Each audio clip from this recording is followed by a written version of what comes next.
श्री शिवाय नमस्तुभ्यं। श्री शिवाय नमस्तुभ्यं। राधे राधे दोस्तों, जय श्री कृष्णा। आप सभी भक्तजनों पर भोलेनाथ की कृपा बनी रहे। दोस्तों, सोमवार के व्रत को लेकर मानता है कि इस व्रत को करने से भगवान शिव अपने भक्तों की मुराद जल्दी पूरी करते हैं। सोमवार का दिन भगवान शिव को समर्पित है, इसीलिए इस दिन भगवान शिव की पूजा और व्रत करने का महत्व और ज्यादा बढ़ जाता है। यदि आप सोमवार के व्रत करते हैं तो आपको सोमवार व्रत कथा पढ़ना बेहद जरूरी है, क्योंकि इसके बिना आपका व्रत अधूरा माना जाता है। तो आइए सुनते हैं सोमवार की व्रत कथा। एक बार किसी एक नगर में एक साहूकार था। उसके घर में धन की कोई कमी नहीं थी, लेकिन कोई संतान न होने के कारण वह बहुत दुखी था।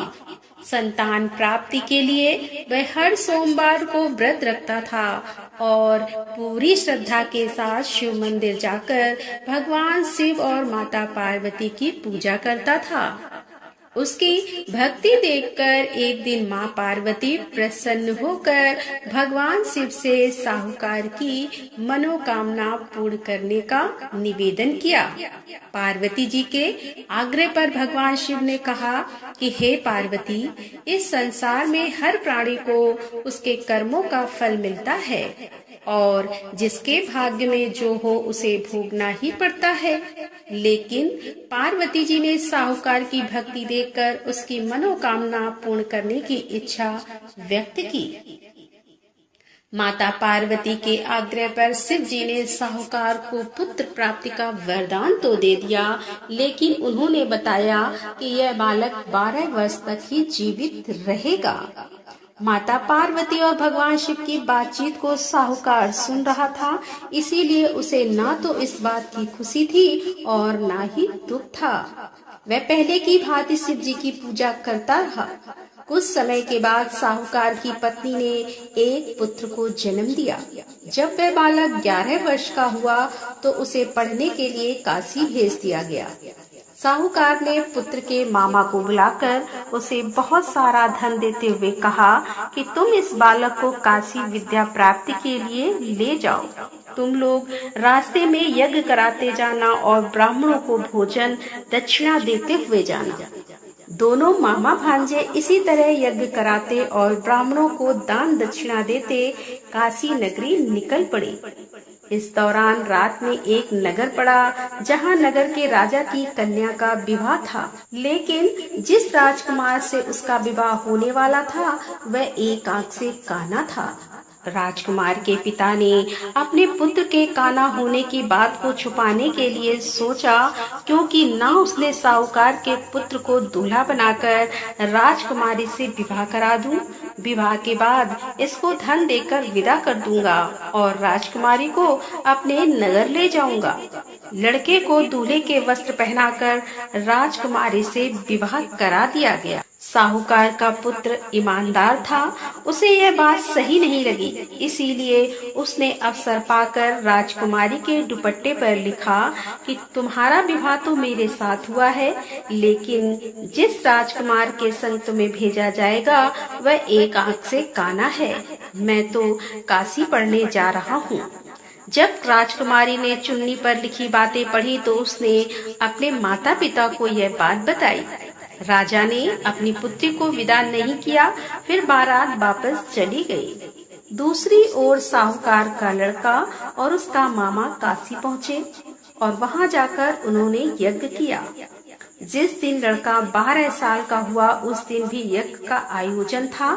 लड़के ने अपने मामा से कहा कि मेरी तबीयत कुछ ठीक नहीं है। मामा ने कहा कि तुम अंदर जाकर आराम कर लो। शिव जी के वरदान के अनुसार कुछ ही देर में उस बालक के प्राण निकल गए। मृत भांजे को देख उसके मामा ने विलाप करना शुरू किया। संयोग बस उसी समय शिव जी और माता पार्वती उधर से जा रहे थे। पार्वती माता ने भोलेनाथ से कहा कि स्वामी, मुझे इसके रोने के स्वर सहन नहीं हो पा रहे हैं, इस व्यक्ति के कष्ट को अवश्य दूर करे। जब शिव जी मृत बालक के समीप गए तो वह बोले कि यह उसी साहूकार का पुत्र है जिसे मैंने 12 वर्ष की आयु का वरदान दिया था। अब इसकी आयु पूरी हो चुकी है। लेकिन म्रात भाव से विभोर माता पार्वती ने कहा कि हे महादेव, आप इस बालक को और आयु देने की कृपा करें, अन्यथा इसके वियोग में इसके माता पिता भी तड़प तड़प कर मर जाएंगे। माता पार्वती के पुनः आग्रह पर भगवान शिव ने उस लड़के को जीवित होने का वरदान दिया। शिव जी की कृपा से वह लड़का जीवित हो गया।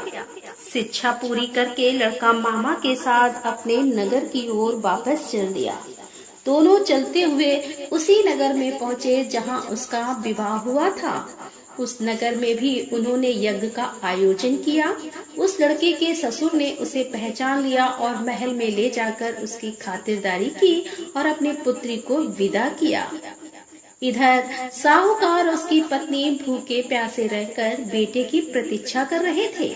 उन्होंने प्रण कर रखा था कि यदि उन्हें अपने बेटे की मृत्यु का समाचार मिला तो वह भी प्राण त्याग देंगे। परंतु अपने बेटे के जीवित होने का समाचार पाकर वह बेहद प्रसन्न हुए।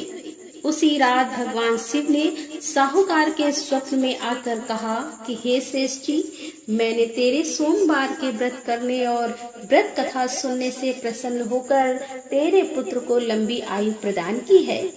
इसी प्रकार जो कोई सोमवार व्रत करता है या कथा सुनता है और पढ़ता है, उसके सभी दुख दूर होते हैं और सभी मनोकामनाएं पूरी होती हैं। तो बोलो शंकर भगवान की जय, बोलो माता पार्वती की जय। तो दोस्तों, कैसी लगी आज की ये कथा? यदि कथा पसंद आई हो तो वीडियो को लाइक करें, दोस्तों के साथ शेयर करें और हमारे चैनल पर पहली बार आ रहे हैं और अभी तक आपने हमारे चैनल को सब्सक्राइब नहीं किया है तो कृपया हमारे चैनल को सब्सक्राइब कर लें। मिलते हैं अगले वीडियो के साथ। तब तक के लिए राधे राधे, जय श्री कृष्णा, हर हर महादेव, जय भोलेनाथ की।